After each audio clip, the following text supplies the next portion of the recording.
గిట్టని వాళ్ళు కేసులు అప్పుడు ఏంచినా దానికి ఏ విధంగా మేము సాల్వ్ చేయాలో డాక్టర్ బిఆర్ అంబేద్కర్ కోనసీమ రాజోలు నియోజకవర్గం సకినేటిపల్లి మండలం అంతర్వేది శ్రీ లక్ష్మీ నరసింహస్వామి వారిని తెలుగుదేశం పార్టీ ఆదేశాలతో నూతన ఇన్ఛార్జిగా గొల్లపల్లి అమూల్య స్వామి వారిని దర్శించుకున్నారు.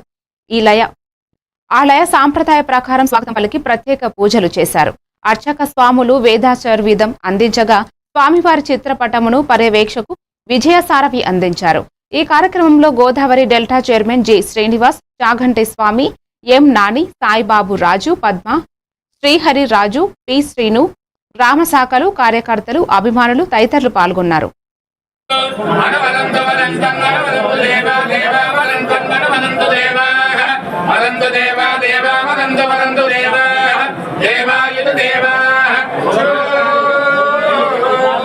అలాగే నాకు శ్రీ నారా చంద్రబాబు నాయుడు గారు, లోకేష్ గారు, పల్లా శ్రీనివాస్ గారు వాళ్ళు నన్ను గుర్తించి నన్ను నమ్మి ఇటువంటి బాధ్యతలు నాకు అప్పచెప్పారు. ఇటువంటి మంచి రోజున నాకు తొలి అడుగు అనేది అంతర్వేది నరసింహస్వామి పుణ్యక్షేత్రం నుంచి మొదలు పెడతామని నా మనస్ఫూర్తిగా నేను అనుకున్నాను. అలాగే నా కుటుంబ సభ్యులైన తెలుగుదేశం కార్యకర్తలు కూడా అదే కోరుకున్నారు. సో నా తొలి అడుగు ఇక్కడి నుంచి మొదలు పెడతాను. ప్రతి కార్యకర్తతో, ప్రతి నాయకులతో మమేకమై ఈ పార్టీని రాజోలు నియోజకవర్గంలో మరింత బలోపేతం చేసి రాష్ట్రంలో కూడా రాజోలు తెలుగుదేశం అనేదాన్ని మనం అందరం కలిసి చాడుదాం. ఆ దేవదేవుని ఆశీస్సులు మనందరికీ ఉండాలని నేను మనస్ఫూర్తిగా అందరినీ కోరుకుంటున్నాను.